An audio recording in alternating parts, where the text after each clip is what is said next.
When we witness the recent statements by the State Department, the recent visits by the Pentagon leadership to South Asia, we notice a degree of concern in Washington, in Tampa, regarding the rise of terrorism in Afghanistan.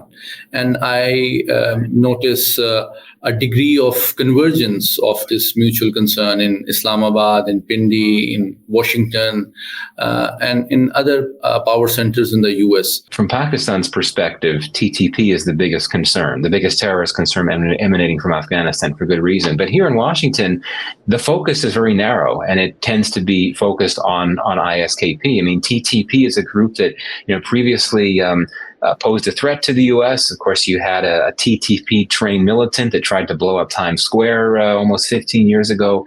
But TTP is rebranded now, and its fight is exclusively focused on Pakistan. Perhaps the U.S. indirectly sees the Taliban as a counterterrorism partner, even though there's no known collaborations between the two. But the U.S. view, the U.S. government view, and this would be my view as well, is that even though the Taliban has perhaps been able to keep Islamic State at bay in Afghanistan, the group continues to have a growing capacity to project a threat well beyond Afghanistan. When we look at the current situation in Afghanistan, briefly, how do you look at the last 3 years of the Taliban administration? Because the perception in Pakistan is that they have not really lived up to their commitments as per the Doha Accord. They have failed to form an inclusive government.